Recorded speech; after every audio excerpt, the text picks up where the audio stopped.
नमस्कार दोस्तों।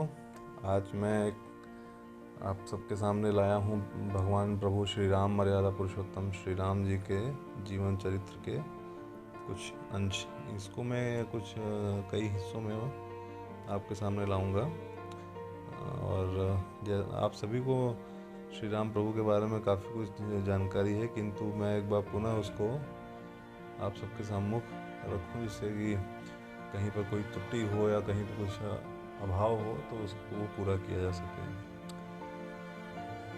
तो चलिए शुरू करते हैं। श्री हरि भगवान राम के बारे में आज मैं प्रथम भाग आपको बताऊंगा। उसमें मुख्यतः रहेगा अवतार का कारण।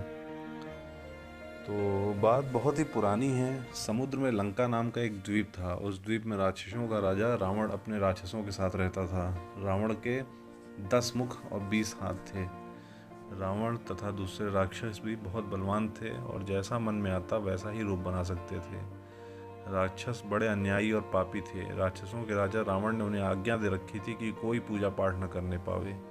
कोई देवताओं की पूजा करता तो राक्षस उसे मार डालते या उसे तंग करते थे। गाँव में या ऋषियों के आश्रमों में अग्नि लगा देते थे। वे सभी प्राणियों को बिना अपराध ही सताया करते थे। दूसरों को सताकर भला कोई कब तक सुखी रह सकता है। पाप का फल दुख होता है और जो बहुत अधिक पाप करता है उसका विनाश निश्चित होता है। जब रावण का अत्याचार बहुत बढ़ गया तब देवताओं को बहुत कष्ट हुआ। रावण ने कठोर तपस्या करके सृष्टिकर्ता ब्रह्मा जी से वरदान प्राप्त कर लिया था कि मनुष्य और बंदरों को छोड़कर दूसरे किसी के हाथ से वो मारा नहीं जाएगा। मनुष्य और बंदरों को तो वह बहुत ही दुर्बल समझता था, इससे उसने उनके हाथ से मरने की बात सोची ही नहीं। अतः उसने उनसे न मारे जाने का आशीर्वाद लेना ही उचित ना समझा। रावण के अत्याचार से पृथ्वी घबरा उठी। देवता दुखी हो गए। वरदान के प्रभाव से देवता रावण को मार तो सकते नहीं थे, इसलिए वे गाय बनी हुई पृथ्वी को साथ लेकर ब्रह्मा जी के पास गए। ब्रह्मा जी ने देवताओं से बताया कि भगवान ही सभी दुखों को दूर कर सकते हैं। देवता सोचने लगे कि भगवान कहाँ मिलें जो उनसे प्रार्थना की जाए। कोई क्षीर सागर चलने की बात कहता तो कोई बैकुंठ। वहाँ शंकर जी भी थे। उन्होंने कहा, भगवान इस प्रकार ढूंढने से नहीं मिला करते, वे तो सर्वव्यापक हैं। ऐसी कोई जगह नहीं है जहाँ भगवान न हो, लेकिन जो सच्चे प्रेम से पुकारता है उसी के सामने वे प्रकट होते हैं। श्री शंकर जी की यह बात देवताओं को सच्ची जान पड़ी। ब्रह्मा जी, शंकर जी और सभी देवताओं ने भगवान की बड़ी प्रेम से प्रार्थना की। देवताओं की प्रार्थना से प्रसन्न होकर भगवान ने आकाशवाणी में कहा कि मैं अयोध्या के चक्रवर्ती महाराज दशरथ के घर प्रकट होऊंगा और रावण को मारकर देवताओं का कष्ट दूर करूंगा। इस पर ब्रह्मा जी ने आज्ञा दी कि सब देवता अपने अपने अंश से बंदर और भालुओं के यहाँ जन्म लें।